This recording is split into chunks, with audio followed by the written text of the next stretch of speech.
Welcome to the Irish NFL Show's Week 12 recap brought to you by QuinnBet. Every win and loss in November is still worth just the same as it was in September, but it doesn't feel that way with only 6 weeks left in the season now. Just ask the Giants, because a Detroit Lions field goal in overtime meant the G-Men became the first team in the league eliminated from playoff contention. Sorry for your loss, Brian and Kieran Boyle. A Ravens win, meanwhile, and a Steelers loss means it's all tied up at the top of the AFC North. And who would have seen that coming when the Steelers were 4-1 and the Ravens 1-5 just a short few weeks ago? So we've a lot to talk about as we head into the Thanksgiving action on Thursday. Just so you know, and I had to look it up and check, and you'd think I'd know better at this stage. Thursday and Thanksgiving weekend is a full slate of games. There are no teams on a bye this weekend. The final weekend of byes is the following weekend from week 14 on. It's every team in action every single weekend until week 18, while everything remains to be sorted out. Now, let's start with a couple of things that have happened today, because Shane Brennan, it looks like Joe Burrow is going to start on Thursday against the Ravens. Bengals coach Zach Taylor confirming that today in his press conference, that it looks like Joe is going to be officially the starter for Thursday. Why? Because they're on TV. That's why. Joe Burrow is back and he's fit and he's taken all the snaps last week. And I think a lot of people, including when we were talking about this on Thursday, was as in the assumption that he would be starting against the Patriots. I knew that all those snaps were almost to sort of get him prepared for Thanksgiving primetime football against the Baltimore Ravens. And as well as that, if you're a team like the Cincinnati Bengals and your season just has not gone well and so much has gone wrong, from offensive line to defense to they took a lot of injuries against the Patriots on Sunday. They're now sitting at 3-8. What do you want to give your fans to at least get them hopeful and maybe make them buy a few more jerseys heading into this Christmas period? A win against a rival that you do not like and that you've been measuring yourself against in the last 5 years. And bringing Joe Burrow back is an exciting way and try and get that in. To be fair, Joe Flacco hasn't exactly been terrible. It's not like people have been dying to get him back on the field. Flacco has been carrying a couple of knocks. He was out for a couple of series against the Patriots on Sunday. Jake Browning was actually in throwing a couple of balls. I think only one or two passes in fairness before Flacco came back in. I am wondering, though, at what point is Joe Burrow just being thrown back to the Wolves so we can get injured again, and we can be sitting here throughout most of the offseason wondering whether he will be fit in time for week one. That is the real risk that they're carrying here. But if you're paying all that money to your franchise quarterback, and Joe Burrow is a man like any player in the NFL who doesn't want to spend time in the sidelines, and I think that the internal pressure was probably getting too much. That as soon as he even looks semi-fit, they're going to put him out there. But I'm really afraid from him to be behind that defensive line against the Ravens team, who are going to be very, very hungry to get after him from the very get-go.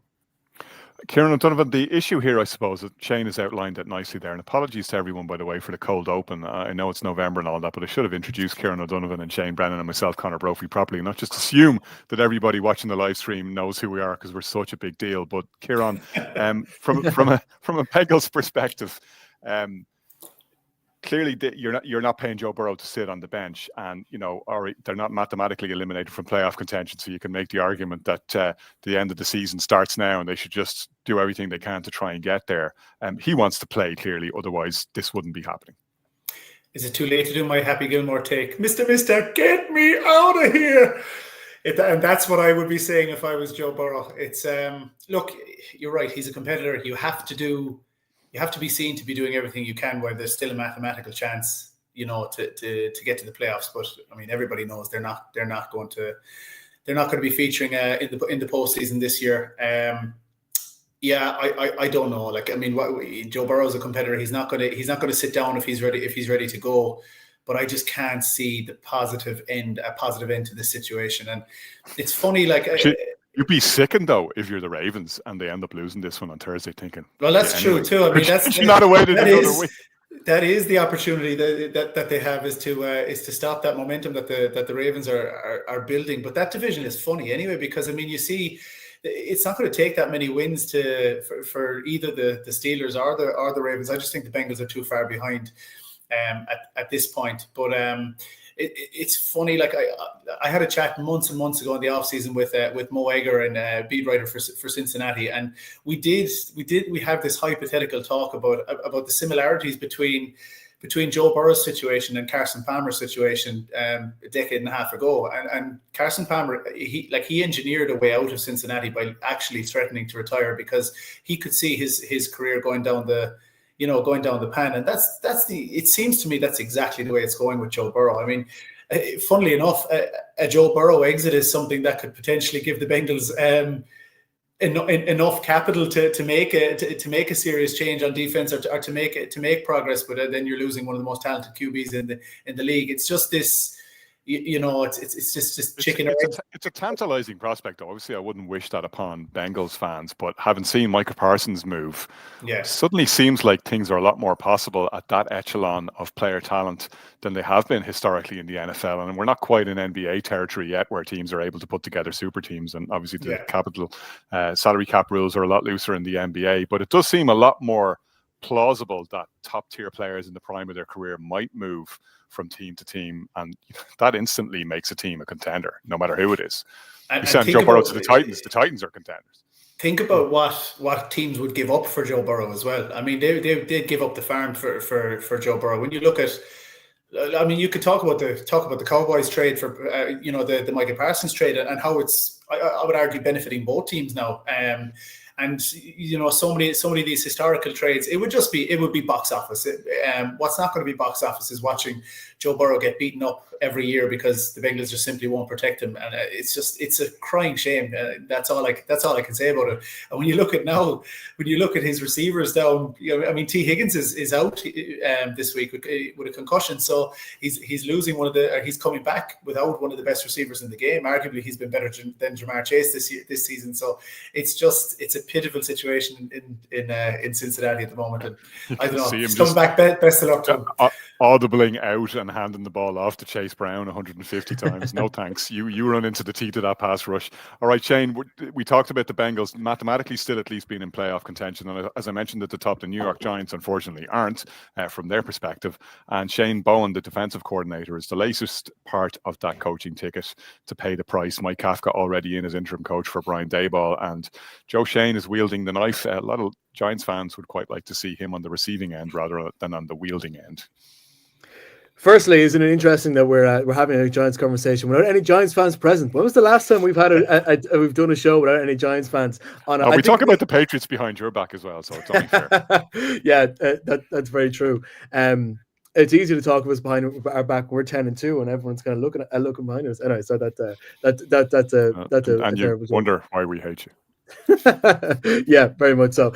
On the Giants, right? I think this was the move that everyone was hoping that Brian Daboll would make in order to save his job. But for some reason, he didn't have the rootless streak or didn't have enough backing within the building to do it. I think there was a lot of talk, especially after the collapse against Denver, that if there was a head gunner role for that particular match, it would have been Shane Bowen. I mean, how many times are we going to see the Giants go into a game with a third quarter lead and find some way schematically to let it blow up? And it's always defensive problems. It's seldom a special teams issue.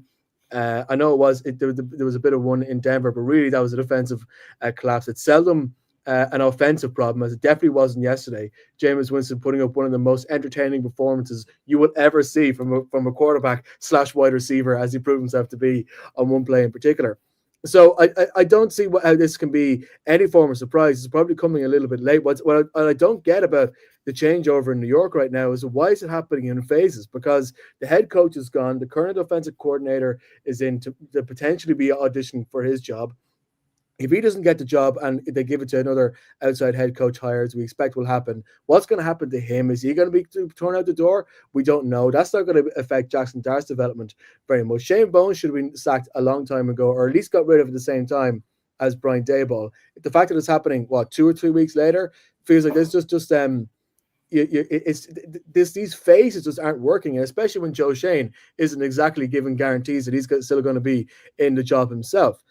It feels like they're too afraid to actually just make a proper hard and fast decision in New York as to what direction they actually want to take this ball club.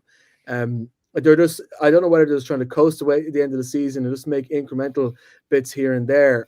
There seems to be a lack of vision as to what exactly they're doing on the coaching side of things. But I think the move to move Shane Bowen on, I think, is not a surprise. I can't imagine there's anybody who would defend his position, considering how the defense has managed a lot of situations, not only this year, but in previous years as well. So I think this is I don't want to say the right move. It's never a good thing when we celebrate somebody losing their job, but I guess this is the National Football League.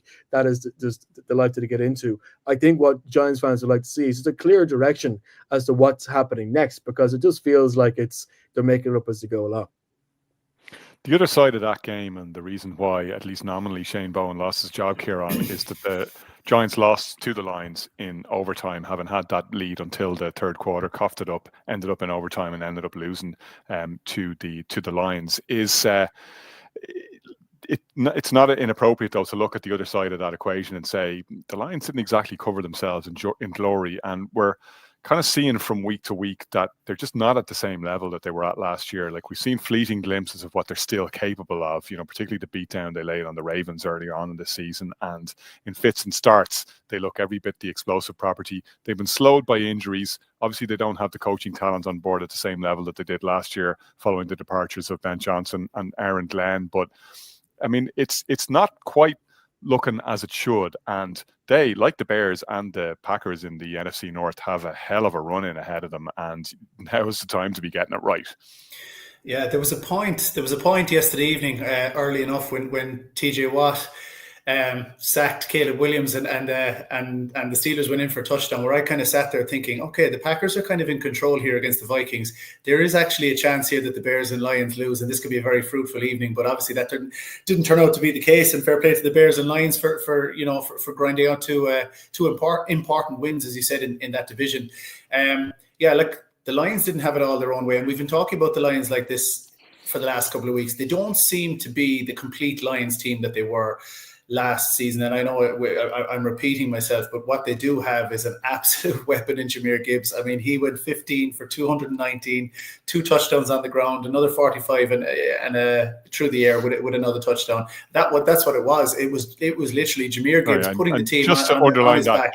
That is 264 yards from scrimmage. There are teams that didn't put up that on the offensive side of the ball in totality last week. He did it on his own. We'll get to the Vikings, who had 4 yards in the second half in total, but I can't wait to get to that. But that's unbelievable, and that's the story of the game for the Lions. That's the story of the comeback, because Jared Goff had a 20.7 QBR, and that's what it is. That's what you're going to get from this Lions team.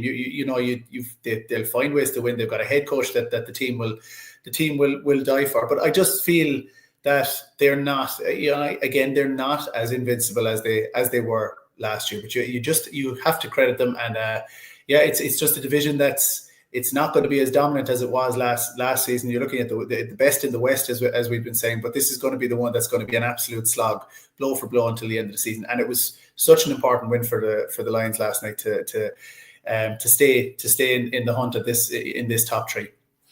Shane, do you have anything to add on the Lions before we move on?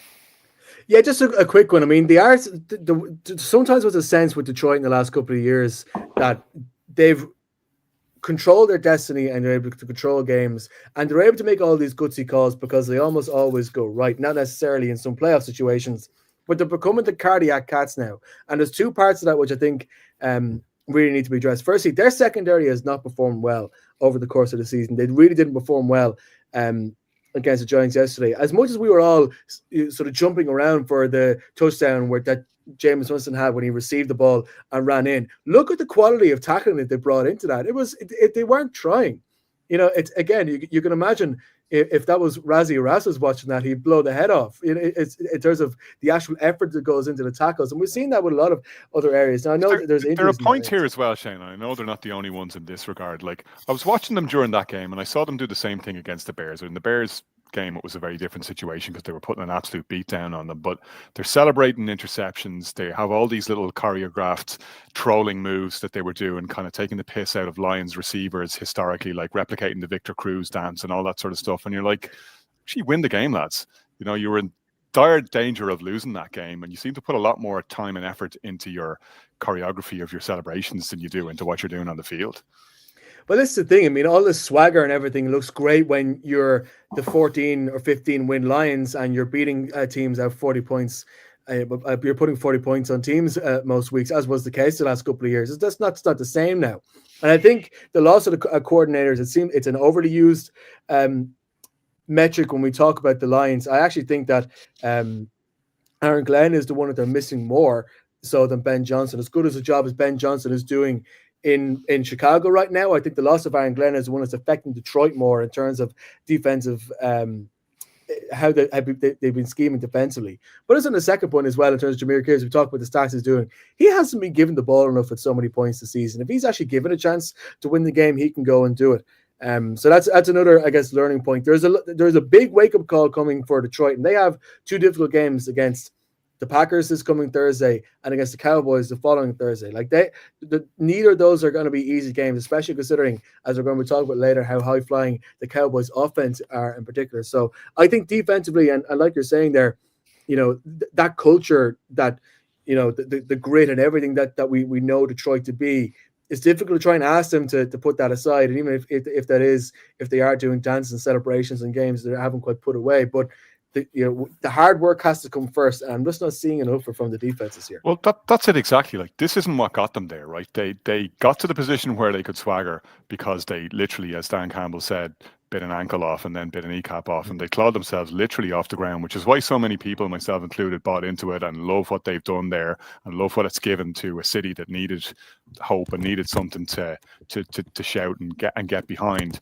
I just think they're in danger of forgetting where they came from here, and like they need to prove it down the stretch, and we'll see that beginning on Thanksgiving, where they're one of a really mouth-watering suite of games. Just before we get to that, though, interesting question in from Rory. How are you, Rory? Hope you're enjoying the show. Do you think delay of game on fourth down should be longer than 5 yards, given teams willingly game it on fourth? Maybe you could increase it to 10 or 15 yards and still if they still try to draw offside. I think that's an interesting question, because intentional delay of game is actually a penalty within the game itself. And I can't remember which game I saw it, where the time was running out and a team, actually it might have been in the Lions-Giants game, somebody held a player down on the ground and the refs blew a delay of game and they stopped the clock, and effectively gave the team a timeout that they didn't have.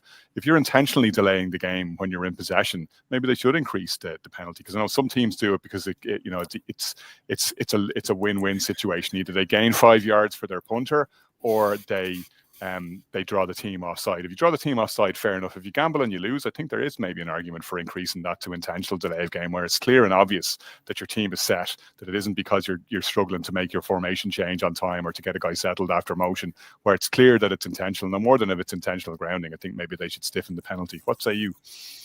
I think that given the position of the field where it tends to happen, I don't even think that an increase in 5 yards would make much of a difference, because you're trying to, as you said, you're trying to create space for your kicker. The kickers want to let it loose at times. It can be harder to judge a kick, a 30-yard kick than a 50, 60-yard kick. So I think 10 yards mightn't change it much. 15 yards will give them a lot to think about, right? Or loss of down. You turn it over on downs. That'd be a fairly stiff penalty. That's exactly what I was going to say. Maybe like if yardage isn't the punishment here, it's a straight turnover downs at this point of play will definitely make people think twice on that one. Nice one, Rory. We're bringing it to the owners' meeting next time we're admitted. You can rest assured we'll kill the tush push, and we'll kill the intentional delay of game while we're at it. Kieran, the Rams look head and shoulders above the rest of it. Maybe not head and shoulders, but they clearly look like the form team in the league right now. The one team that I would suggest is playing purely complementary football. They look dangerous on both sides of the ball. Maybe they're playing it a little bit too early is the one thing that you might be slightly worried about. But that game against the Bucs and that victory against the Bucs, Baker Mayfield injury notwithstanding, that was a serious statement of intent and where they're at right now in their arc of the season. Yeah, and you're echoing what I heard this evening from listening to Rich Eisen on the way home, and they were saying the exact same thing, or they were arguing. Well, not arguing. They were unanimous in saying that the Rams are the best team in football. Nobody can argue at the moment that they're head and shoulders the best team. The big argument is who's the second best team, because there's an absolute scrum behind them. But you couldn't. I don't think you could make an argument that there's a better team at the moment. No. We all know how quickly things change. We were saying, as I said last week, we were saying the exact same thing about the Chiefs not so long ago. But they're a force, absolute force on offense and defense, led by the likes of Jared Verse on defense. They just shut down everything that the Rams tried to do last night. And it started off with the Kobe Durant pick six. I was laughing at I was wondering why. Matt Stafford was doing this fin sign on his head. I didn't realize that Kobe Durant, he nicknamed himself the Land Shark. And I was thinking there was a cowboy on special teams in the 90s. He was Kenny Gant. He nicknamed himself the Shark, and he used to do this. Even if he didn't make a tackle, he'd get up and he'd start wandering around like that. So you can look up footage of Kenny Gant from the 90s. But that was the perfect start. When you raise the topic of, sorry to cut across you, when you mentioned the topic of player nicknames, you mentioned one of the nicknames that I thought was the coolest ever. I thought, wow, there must be some story behind that. He was a leader of, he'd more interceptions in any season until Trayvon Diggs went on that tear for the Cowboys. Remember, he had that streak of consecutive games with an interception, and he broke Dick the Night Train Lane's streak. Night Train Lane. I was thinking, wow, Night Train Lane. This guy hit people like a train. You never saw him coming. Like, there must be some story behind that. And I looked into it, and it turned out that Dick Night Train Lane was a big jazz fan, and he just used to listen to a song called Night Train in the locker room all the time. So the players called him Night Train. And I thought it was so disappointing. I thought it was related to some absolute brutality that he used to inflict on the football field. I was very, very let down. Anyway, sorry. That's why those nicknames should never be explained. They should just be let be. We can make our own, come to our own conclusions. But yeah, that was the start that it was the perfect start. And then they came right back down the field. I think Stafford threw was touchdowns on their first 3 possessions or 2 possessions at least. Anyway, he's now thrown 27 touchdowns without an interception. That's tying Tom Brady's record. Who'd argue that he's not going to break that against the Panthers this coming week? He's the clear MVP candidate as well, where a few pretenders have fallen away a bit. Shane, you might make an argument for Drake May, who hasn't. I mean, he hasn't gone away from the conversation. But I think Stafford again is the clear front runner, with Jonathan Taylor even being a little bit quieter than usual the last couple of weeks. He's got Devontae Adams in the end zone, who's just one of the best players to create separation in tight spaces. I remember fondly that back shoulder fade from Aaron Rodgers that they had perfected, but Stafford is just finding him every which way, and then the Puka Nacua as a number one. We talk about number one and 1-2 tandem receiving tandems. You can talk about Pickens and CeeDee Lamb, and there's a few, but like Puka and Devontae Adams they're just so efficient. Complemented them by Kyren Williams in the run game. They just have everything going for them at the moment. They have a tough running. They have they have the Seahawks to play again. Yep.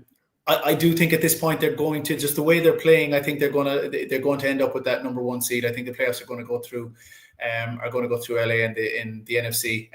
On the other side of the ball, then the Bucks, they had net 70 passing yards. I know you've an issue with Baker Mayfield going off injured, but even that withstanding, they have not. We're 3 or 4 weeks in a row talking about this now. How much the Bucks have cooled off. And it's worrying. It's worrying because they have clearly not run away with this division. It's like they've been caught sleeping at the wheel, and it's actually up for grabs now for Carolina to put a serious push on and rob that from them. The NFC East chain is another division that's now not necessarily in play, but certainly got a hell of a lot more interesting after that epic Cowboys comeback in the late game yesterday. All seemed to be going Philadelphia's way, but the fact that it didn't means not only are the Cowboys potentially back in playoff business, but the Thanksgiving games are so much more entertaining with so much more at stake. People forget as well that the matchup between the Cowboys and the Chiefs is technically a Dallas derby, because the Chiefs were originally founded as the Dallas Texans by the Hunt family, who, of course, were the inspiration for the TV show Dallas. So there's a nice one heading into this Thursday. I think there's so much you can really dig into in terms of the mentality and also the skill set players that both squads have coming out of this one. I think from the Cowboys' point of view, let's give a little bit of credit here to Mr. Jerry Jones in terms of some of the deals, because we've been talking so much about this defense and how leaky it is, how bad it has been in scheme, how it completely lets games get away from them. Let's be fair about this. It did not have a good first half. It let 21 points in. Jalen Hurts was given plenty of room to run. Even if Saquon Barkley's run game hasn't quite gotten off the ground yet. But, Kenny Clark and Quinnen Williams, 2 people they've brought in, it's worked. They're now 3rd in the NFL. They're top 3, when it comes to quarterback rushes. So the Micah Parsons trade hasn't impacted them quite in the way that we thought they would have. Can we say, because sometimes I think that narrative, look, I'm not going to be by any means, as you know, a Matt Eberflus apologist. I saw Matt Eberflus close and personal in Chicago, but like he's got to get a lot of the credit here for making do with what he had. Like they traded away his best player on the eve of the season. I'm sure he had all his plans built around Micah Parsons, and he's had to make do with what he's been given. Yeah, like Quinnen Williams is there, and he's a certifiable beast, but he's only just arrived. And Kenny Clark was there for a specific purpose, but in no way was a Micah Parsons replacement. And they're finding ways eventually to get it done. Like it takes time to put a defensive scheme in place. Vic Fangio doesn't do it in a week either. No, and I think the bye week came at a really nice time for them, because that's when Quinnen Williams came in. They had time to regroup in the bye week. They go to Vegas. I know Vegas isn't exactly the most difficult game to play, but they still look for pretty solid on Monday Night Football there. And there's a lot of pressure when you're in Dallas. And this defense is looking a bit stronger, but this offense as well is just doing exactly what this offense has been able to do all season. But this is a game where they're actually able to really make it pay. We saw Dak Prescott, I think, looking pretty good in leadership style in terms of how he was diving over for one of the touchdowns. I think they're first in total offense, first in scoring, first in passing yards. Pickens is third in the NFL when it comes to touchdowns. The Cowboys could end up heating up at the right time of year coming into the rest of the season. So I think a lot of credit has to go to them, and actually just the piece to have in place to manage to keep it going. Now, I'm trying not to overreact too much to two good games, because that's all we've really seen since the bye week, when things have started to really reset for the Cowboys. Is two good games, and the fact that they were put in a position where they had to make a comeback here doesn't show great for their initial preparation, that they went 21-0 down, but they got it back. And I can't remember the name of the player, but everyone's talking about online who was sublime, the long snapper who was sublime in that special teams play that got the ball back. But I mean, I think that's a good sign that there's players on there who are quite happy to graft, and they understand that they're really in this playoff hunt now. From the Eagles' point of view, I think just two brief things. Firstly, I think they need to learn from Jerry Jones and let the mind control the body, not the body control the mind, because I think mentally they seem to let that game slip away from them. They're missing Mekhi Becton in the O-line quite badly in terms of their run game. The run game has not got started at all. And it's interesting. They're still calling plays and trying to run their offense like their run game is the best in the NFL. It's not the best in the NFL. In fact, only 5 teams have had lower yards per attempt than Philadelphia this year. Those teams are the Jets, Saints, Titans, Raiders, and Browns. If you actually look at the yards per running attempt, they've been able to get so far this season. 3.9 yards, not fantastic in Philadelphia. And you look at the passing game. Why does the long passing game to AJ Brown work? Because actually, if you look at where reading a lot of analysis from Philadelphia media this week, you look at the mid-range passing game when Philadelphia want to run it, they're all over the place. They're not coordinated. They're not in the right place. Jalen Hurts doesn't quite know where his best options They also clearly massively miss Lane Johnson. Yeah, like they are different team with him on the field, and what they can do offensively completely changes. Yeah, absolutely. I mean, and it's this is the thing. It's when you're a Super Bowl champion and everything's going right, and it talks about how fantastic your offensive line is, and all of a sudden there's a couple of pieces taken out there and it completely changes what you're able to do. When is this Philadelphia offense going to finally get back on track? I know you were saying earlier, Connor, I can't remember if it was on or off air, that you're worried that maybe this Black Friday game will be a get right for Philadelphia. I'm not so sure. I think these problems on offense are much deeper set, and it's going to take Shane, a long time. When have you ever known me to be optimistic heading into any Bears game? Like even on weekends where I've picked them in the preview show, I'm in flitters after the show is over, worrying about everything that could possibly go wrong. I was across a series of WhatsApp groups today trying to reverse jinx the game on Thursday, saying I'm sure this is the beginning of the epic collapse and the Bears are going to finish the season 8-9. But yes, I was pouring my heart out before we came on air. Well, maybe you like the misery. I don't know. There's something. Maybe you like the misery. Man who supports Bears for 40 years likes the misery. That's not a revelation, Shane. I'm an absolute masochist. Just maybe. From a Philadelphia point of view, we'll talk with the Bears, somebody who is having a fantastic season when it comes to their offensive line play. This Eagles team, I don't know what the solution is. I don't know what the solution is. It's just simplifying the play calling, trying to get. They need to get more passing done. They need to stop relying so much on Saquon Barkley because it's just not working. So why would you keep pressing the gas when the engine isn't turning over? and try to completely change what they're going to do here. But I just don't think they're brave enough to really press the panic button on this season just yet. Well, we'll see who else might be pressing the panic button in just a short 30 seconds time. You know great odds, you're in control, you always bet responsibly, and you're not afraid to choose alternatives. That's why you bet with QuinnBet. Build your own unique football bets with Create a Bet. Winning team, first goal scorer, number of goals, the possibilities are endless. And with a 4-star Trustpilot customer service rating, why not give QuinnBet a shot? QuinnBet, we bet you love it.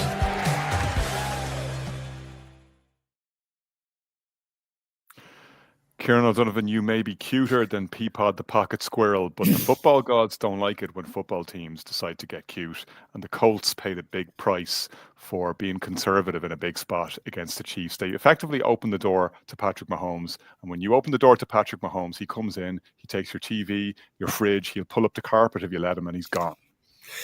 I have absolutely no idea what that reference was at the start. At the start of that lead in there, with the Peapod.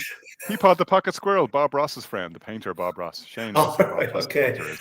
I just about know who Bob Ross is, but yeah, that's exactly my overriding feeling after that game. That was a hugely frustrating game, or outcome of a game that the Colts had well in their control, and all they needed to show, I think, was just that little bit of ambition and that little bit of self-belief. You know, on those few chances they had to go for it on third and fourth and short. They failed to do it for more than one reason. And you live and die by these decisions as well, by the way. I mean, we could be sitting here today if they had gone for them and turned the ball over and the Chiefs had gone down and punished them. So, you know, you live in the outcome determines whether it was the wrong decision. Let's be upfront about that. We'd be absolutely killing them saying, what are you doing? Like, you should have punted, you idiots. How dare you think you could do that to the Chiefs? Yeah, sorry. I think there was a fourth, and I think it might have been one where it was the middle of the field, maybe just beyond halfway, when they were 29 up into the fourth quarter, where all they had to do, I thought myself, was just believe that they can get a yard here, because you just don't want to give Patrick Mahomes the ball. No matter how long a field he has, we know how quickly he can score. So it doesn't matter where on the field you give Mahomes the ball when he's in have to have it now mode. As badly as the Chiefs had been playing, I mean, they hadn't been playing fantastically, but you just know who he is. You know their pedigree, and I think just slicing another minute, 2 minutes, 3 minutes off the clock by just keeping those drives alive would have served them an awful lot, a lot more than punting the ball and giving the Chiefs a worse. I still have to say, with all we said about the Rams, and you know, I know there was that excellent Bill Barnwell article last week that we mentioned that got a good bit of traction, looking at pretty much every category in which you can compare, like the Chiefs from this season versus the Chiefs from last season, and that they're playing better, even though they're not winning those close games in the way they were last year. But I still say, if I have one team that I have to trust to make a successful drive to save my life in the NFL, it's still the Chiefs. Yeah, and Patrick Mahomes finished with 352 yards, and they played extremely patchy for the first three quarters of the game. You know, so it was all again have to have it, big moments, and you know, it's Patrick Mahomes is Tom Brady. He's all these. He's clutch. That's exactly what he is. And you, as you said, it's not really in the passing game that they've been consistent. I just listening to an analysis of this game from people who know a hell of a lot more about the game than I do. One thing that people have been highly complimentary of last night was Steve Spagnuolo and the amount of times he used misdirection on the defensive front, where they checked out of plays very late, forced Daniel Jones to audible, and then checked back in and just had him panicking. He didn't have enough time to go back to the initial offensive play, and it was just, you know, again, people with a keen eye would say it was a Spagnuolo masterclass on defense. It's a beautiful thing to watch, and I remember when we were at the Super Bowl in Allegiant Stadium a couple of years ago, and when you get a really good view of it up front, and it was the first time I'd seen that version of the Chiefs team in action in real life, and you're like, wow, what that must be like to try and analyze from a quarterback's perspective. I mean, it's the same kind of window dressing and the same motion that you see on the offensive side of the ball, and also places a huge level of trust in the players, which I love. Like he allows the players to figure it out and empowers them. Like, it's a great lesson in leadership.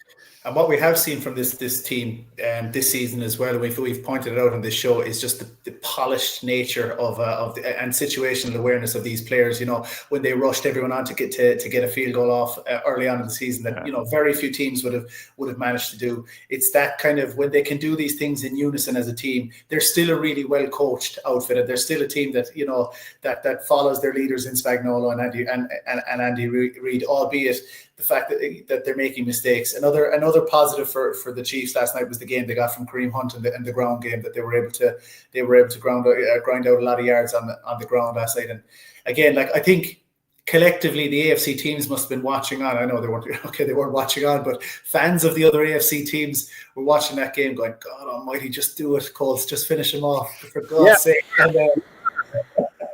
And I didn't care if the Colts are number 1 seed. I was like, just kill off these guys.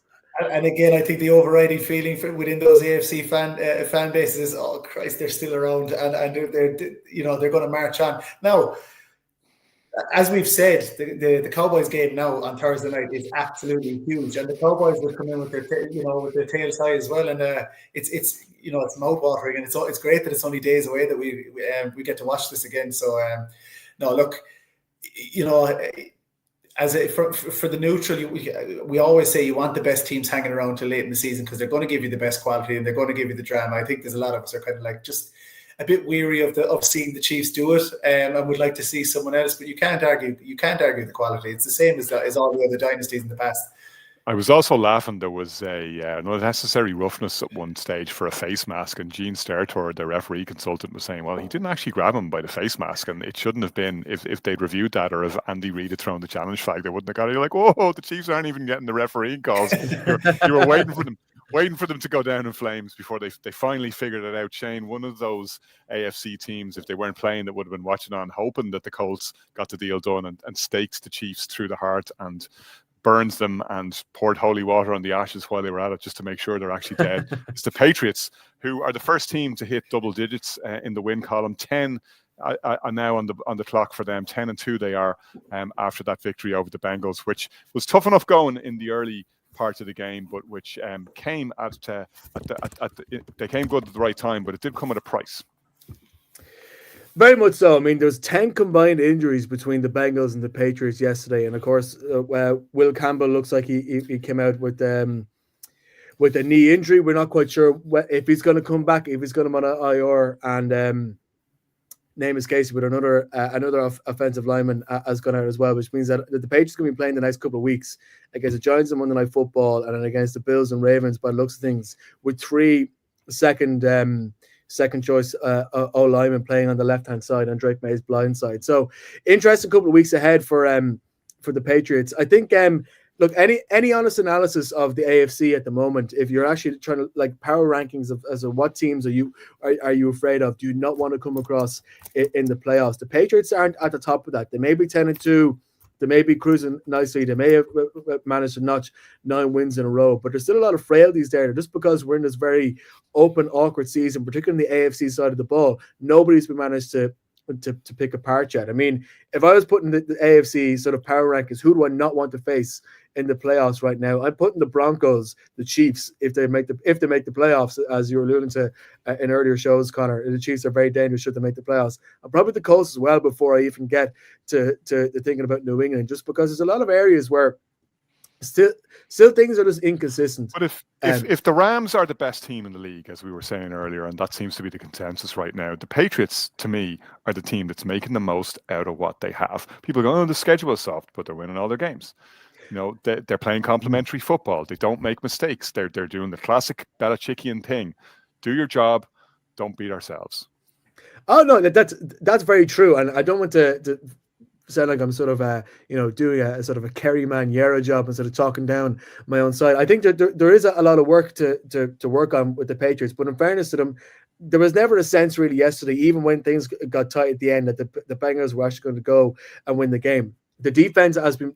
Chris Gonzalez is still playing lights out football. Spillane is a really tough guy and is making a lot of challenges. The defense has been able to scheme very well. The Josh McDaniels offense just looks like there's always 3 or 4 options for Drake May to pass to. That scheming has worked really well, and so made the most out of all the offensive parts that the Patriots have. So there's plenty to look forward to if you're a New England fan coming up against, like I said, a tough run in the first 2 games coming off the bye week after playing against the Giants on Monday Night Football. The only thing I will say in this, though, is that this is the first game where Drake May, I think, needed to be sort of dug out of a slump by his teammates, and they did do it. We saw one of the frailties with the Bills and why the Patriots are better than the Bills right now, full stop, is the fact that when Josh Allen isn't playing at full speed, who's digging him out of the hole? Who's trying to get him, make the plays when he's just not on form, because he's a human being, he has faults.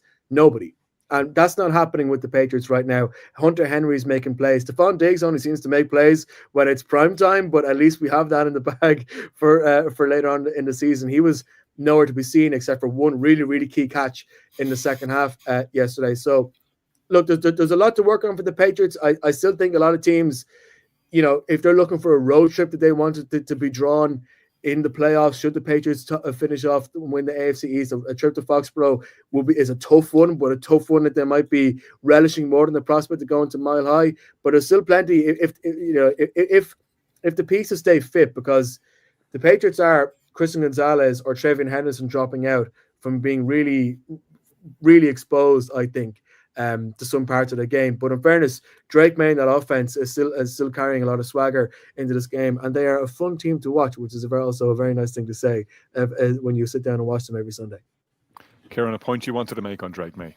Yeah, just a very quick point, and I suppose first of all, on the negative point of view, I think that the Will Campbell loss is huge for the Patriots, and I'm glad you brought up Lane Johnson while ago, Connor, because when Will Campbell, we were talking about this game. And with Will Campbell going down, I wrote down Joe Alt and Lane Johnson, because you can see in Joe Alt going down what a detrimental kind of effect it's had on the Chargers. So look, you'd hope from a Patriots point of view that they'll be able to cope with that loss going forward. And I'd love to hear maybe your former guest, Conor Mark Schlarrett, come on again and just school us on the intricacies of line play and the importance of it, because we spend so much time on here talking about the superstars at the skill positions, but it's we've seen time and time again how limited you can be if you're not protected. But if you go through, Kieran, and it's a great point, but if you go through teams that have won Super Bowls, it's nearly always the team that has the consistent group of offensive and defensive linemen fit throughout the season. The team with the fewest injuries to their key linemen is nearly always the team that, all other things being equal, of course, but that's a critical component of your success. Yeah, it's the foundation of the offense, and that's the simplest way to put it. And you just can't. Very few offenses can cope without a solid foundation. But just on Drake May, there was just 2 passes I wanted to just highlight and that really impressed me. The first one was the pick 6 he threw, and I think there's no pass that puts your heart in your mouth as a fan, quite like that lob touch pass over the top that Drake May. He just got it wrong last night. He misjudged it, maybe misthrew it. He just the touch was off, and he put up a layup for the pick 6. But a lot of young quarterbacks would wilt after that, and it would really make them second guess their decision making going forward. And that was a pass into a danger zone in the field. And fast forward to, I don't know how many how far in, it was maybe a quarter or 2 later, he threw an absolute dime of a pass about 40 yards over the middle to Demario Douglas with defenders in that secondary coming across both directions, and it was through the eye of a needle. And I just thought in that moment, I was like, there's a young quarterback with confidence, a guy who can, every single quarterback in the league is susceptible to these bad moments like he had early in the game, but there's a lot of them would wilt and would shy away from making those decisions in the second half, and not just make the decisions, but actually execute with such precision. I mean, it was a beautiful pass, over the top or over the middle to Demario Douglas, and that tells you that this guy is the real deal, and it's not just a flash in the pan this season that he's having. I think he's going to be around, and he's going to be a success for a long time to come. Shane, we saw in Chicago yet again. You talked about the cardiac cats earlier on, but the defibrillator has been in frequent use at Soldier Field as well, where the Bears keep finding ways to nearly lose games and yet pull them out in the fourth quarter.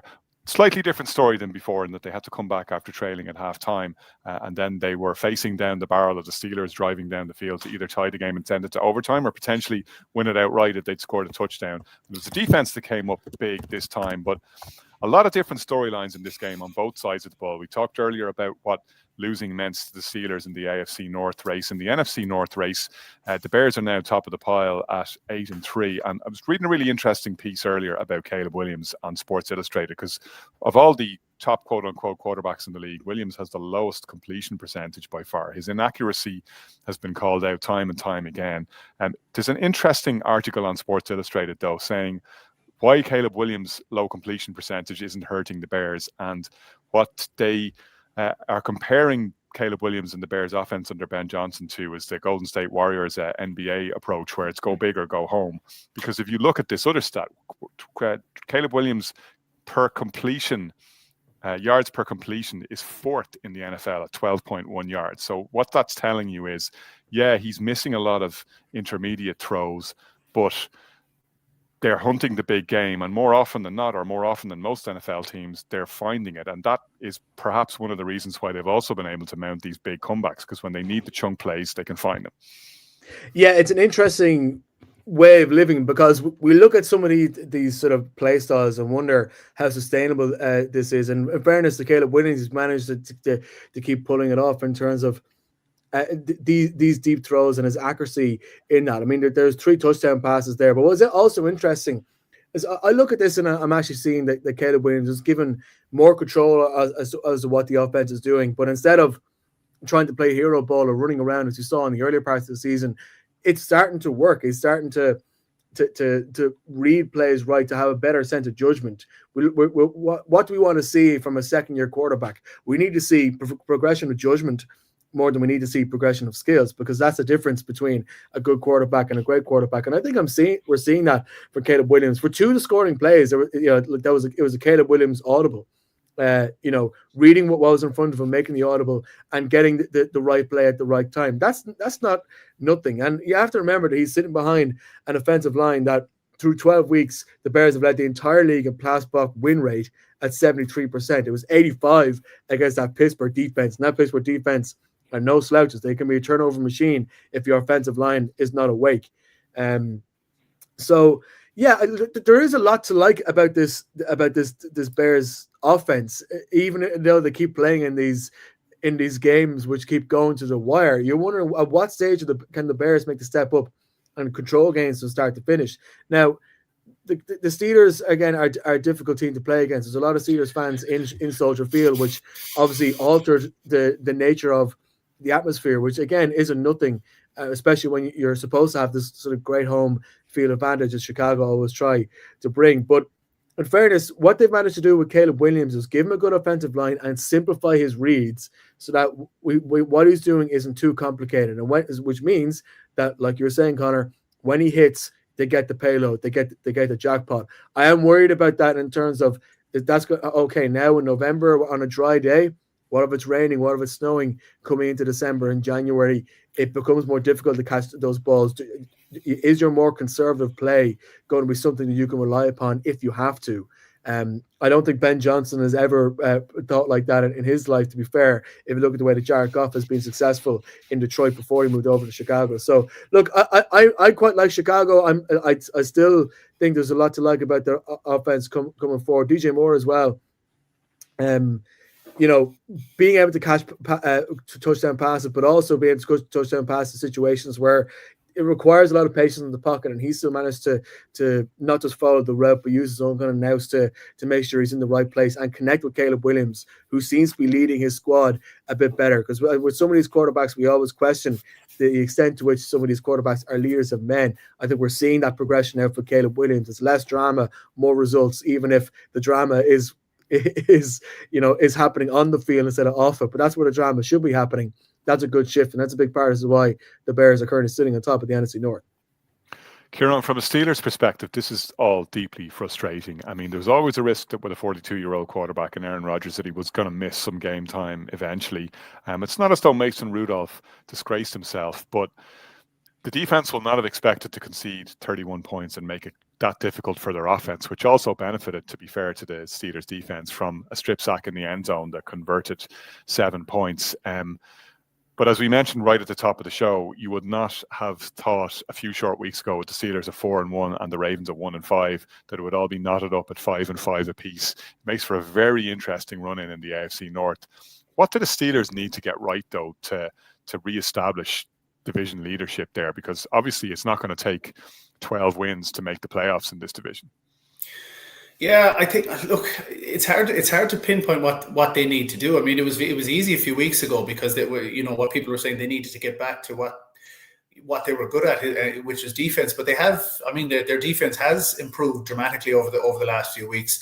I think the fact is that their offense was limited from day one. I mean, they put in all these multiple tight end packages for Aaron Rodgers, and they like, I mean, it still baffles me why they let George Pickens out the door when they brought in DK Metcalf. You just wanted to see how that was going to work, and you look at how George Pickens Pickens is going down in Dallas. I just think that they're just too limited offensively on what they can do, and maybe they expected more out of Aaron Rodgers than what he was capable of. Now, I'd love to have seen how he would have got on against the Bears last night. We all know the history of that relationship, and Aaron Rodgers. I wonder about the Bears, but I wonder about DK, to your point as well, and building on something that Brian was saying the other week, is that he's just not that workhorse receiver like a Justin Jefferson or some of the other WR ones we see in the league, like week in, week out, or Jackson Smith and Jigba, who the Seahawks have replaced him with, and we're almost happy, it seems, to see DK go. And Nashawn Wright, who picked off that ball, and another tremendous interception from his perspective. Like, he high points it and makes an amazing play to keep his feet in early in I think that was the very first pass that Mason Rudolph threw. But if I'm DK Metcalf, a player of his athleticism and size, I'm disappointed that he gets beaten to that ball. And too often you see that he makes a flashy highlight play and then he just goes missing. And how often, when you see these big, like these big built receivers, you just think to Julio Jones, and when Julio Jones wasn't gonna catch the ball, he went up and he turned into a DB very, very, very, very quickly. You clicked your fingers, and he was able to get up and just get his hand in there. It seems like DK, there's something missing in terms of that hustle, or that ability, that ability to do what's needed. I know there's great footage of him tracking back a huge distance and showing his pace a couple of seasons ago. But Kieran said it on the instant reaction last night. He said that he thinks that DK's best years are behind him. And I was thinking last night, as I said, God, he's too young to be talking about him like that. He's still a guy who's in his prime in terms of his age and physically. But yeah, you just wonder about him. Is he one of those generational receivers? Yeah, sure, he's talented, but look, I think that the Steelers always had their limitations offensively. And when you look now at what they have coming, they've got the Bills, they've got the Ravens, the Dolphins, the Lions, the Browns, the Ravens again. How many of those games do you think they can get 4 wins out of that to get to 10 in that last stretch? I'm not sure. I think it's a tall order for them. Even the Dolphins looking frisky at the moment, making an unlikely playoff run. You couldn't rightly say that the Steelers are going to walk away with any of those games. And I think the NFC North is just completely different to what we expected it to be. Frisky dolphin is quite the image there for all of us who love seagoing mammals. They have been known to be frisky, haven't they, in nature? They have been known, yeah. They have quite active sex lives, from what we understand. Those of us who watch nature documentaries, not just for that. Shane, we've a couple of other talking points to get to. Just a bit of kicker news as we go. We've got Charlie Smith, unfortunately, losing out in the Saints tryouts, and Jude McTominay cut as well. Yeah, not a good day for Irish kickers. I think firstly on the Jude McTominay point, I think he was downgraded to the practice squad and kept on. I think basically to sort of until the Giants decided to again move that piece. I think his time with the Giants is probably over after that time in Denver. And look, who knows what opportunities are there in the future for him? Certainly, I hope that his experience doesn't put other people off sort of trying to make it in the NFL, despite the fact that, look, the nature of his last performance in Denver means that it's very unlikely he's going to get a decent crack at the NFL again. That's just the nature of the kicker position in the National Football League. It doesn't matter whether he's from Derry or Detroit. He's judged by those incredibly harsh standards. On the Charlie Smith point, because Blake Grupe has just not worked out. He's missed a kick every game for the New Orleans Saints, and people are wondering whether Charlie Smith is going to get the call up and get his chance in New Orleans. And again, New Orleans aren't exactly a team who are in the playoff hunt, so it's almost like, free hit. Let's try your young Irish kicker and see if that's working. But they just don't seem confident in him. Listen to the way that Kellen Moore was talking when he was asked that question. It was he seemed rather dismissive about it. I know there's some coverage suggesting that he might be in line for that promotion. And look, by the end of the week, that could happen.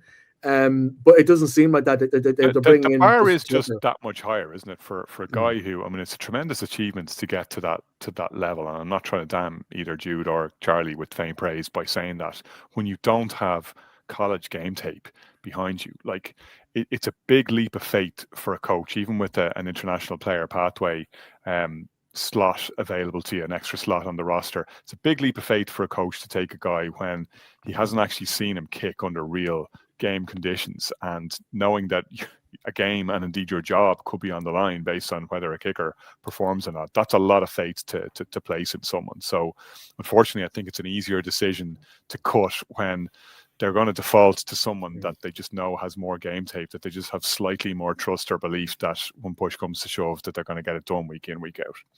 Yeah, and I think the issue as well, especially when you're at a place in New Orleans and they aren't performing well, is the coaches are making decisions that don't look risky because they're trying to think about their jobs. And even if they feel like there's a risk that, let's put our faith in here, bringing in Justin Tucker, whatever about it is off the field problems, let's say, just, from a business standpoint, is an easier thing to explain to your higher up. So that, and well, it's the old nobody ever got fired for hiring IBM argument, isn't it? Like if there's one more thing that's needed to tip the scales, you don't want them saying, and you tried out that Irish kicker and all he ever played was GAA. What were you thinking? Yeah, and that's exactly it. And as well as that, just the nature of the kicker position, as much as it's an area that obviously Irish people have the natural talent for by virtue of, especially if you are a GAA goalkeeper. And it's one that international players find it easier to get into in those special teams positions because there is only one of them on a squad at any given time.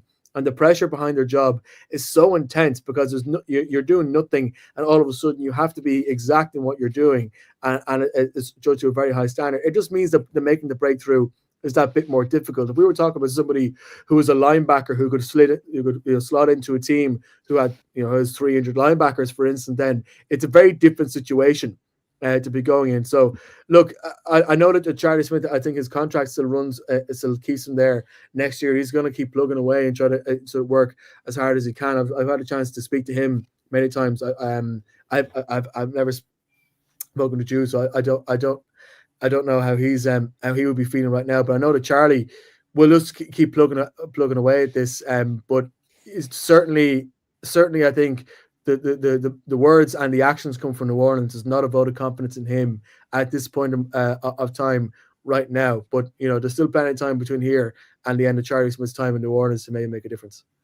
And we wish them both well, needless to say. Somebody who did get the vote of confidence, Kieran, is Shadur Sanders. It looks like he's going to start his second straight game. We were giving him a bit of stick based on his first action in the NFL, which did not go well. And it was hardly perfect against the Raiders second time out either. But there is something, and he didn't get to the NFL for no good reason. There is something there. There were a couple of passes there that showed some of the promise that made the Browns want to take a chance on him in the first place. And it's certainly a hell of a lot better than watching Dylan Gabriel back there. It's a lot more entertaining.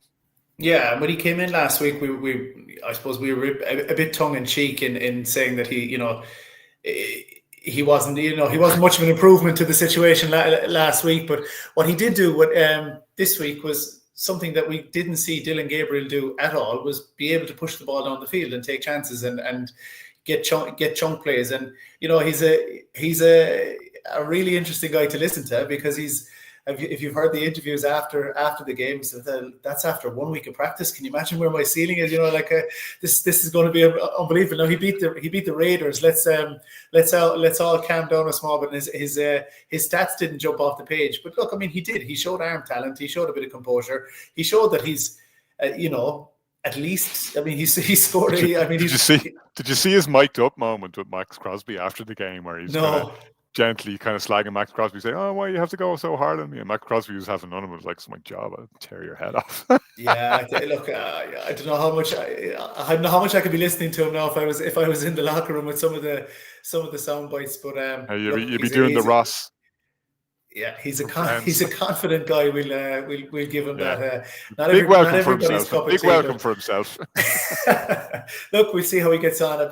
I'd imagine he's going to get that job for the rest of the season. They have nothing to lose really by giving him a run.